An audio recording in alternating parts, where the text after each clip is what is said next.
So, what would make a generally rational person, well, as rational as bass anglers are anyway, get up, drive over here, put your canoe in a truly horrific put-in, and paddle down the river for a ways to get to this spot? What would make them do that? Well, so I don't think we've really mentioned this before, but the scientific name of shoal bass is Micropterus cataractae. We don't talk a lot about scientific names on this page just because it's probably an unnecessary complication. But in the case of shoal bass, they have one of the absolute coolest scientific names of all the black bass species. Scientific names are generally given to or created by the person who names the fish, and it's completely up to their discretion as to what they want to name the fish. The genus name is pretty much fixed. Micropterus has been the black bass genus for many years. But when it comes to naming the species, the actual Latin name you give it is completely up to you.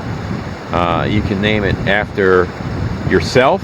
You can name it after your best buddy. You can name it after your pet cat. You could name it after presidents. All of this has been done. Or you can name it against some characteristic of the fish, stripes or blotched or whatever. In this case, cataractae is one of the most amazingly descriptive names ever. If you actually translate cataractae from the Latin into English, it basically means waterfall. And so the name Micropterus cataractae is fish of the waterfalls, or bass of the waterfalls. And so with that in mind, what better place is there to fish for shoal bass but within a waterfall? And I can tell you something, I have fished for smallmouth bass in a lot of cool places. I have fished for red-eyed bass in a lot of neat places. But you know where I've never fished for either one of those species before?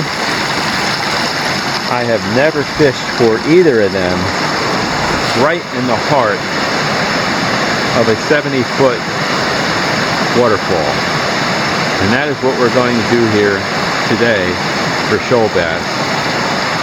You would look at this and say there is no way that there are bass living here. And you would be wrong. And we're going to give this a whirl today and see what happens. Ladies and gentlemen, I give you the bass of the waterfalls. This is a shoal bass caught below that waterfall, which is easily 30 feet high, stretching across the river. Unless you think that this fish just swam up from, you know, some larger river downstream and couldn't go any farther, there's another drop about this high just downstream of where I'm fishing. These are amazing fish, what they're able to go through and around. They are more like salmon than they are like bass. And so this little guy here is almost certainly moved up and down this river despite these waterfalls and rapids. Pretty amazing fish, really. But you can see the classic shoal bass colors there with the blotching down the side, the big tail spot, the gold green color, no tooth patch. Yep, this is the shoal bass from a Chattahoochee River tributary below a massive waterfall.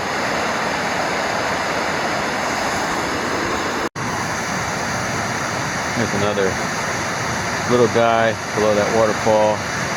You know, these fish move in and out of this waterfall area. In the spring, there's a lot more big fish in here than there is this time of year. It's just amazing to think that 4 and 5 pound shoal bass can navigate their way through these waterfalls. But we have the data to prove it. But anyway, it's another little shoal bass This is one of only 5 populations of shoal bass known south of Atlanta, Georgia. So it's a pretty special area, regardless of the incredible scenery that you have here. Thanks, bud.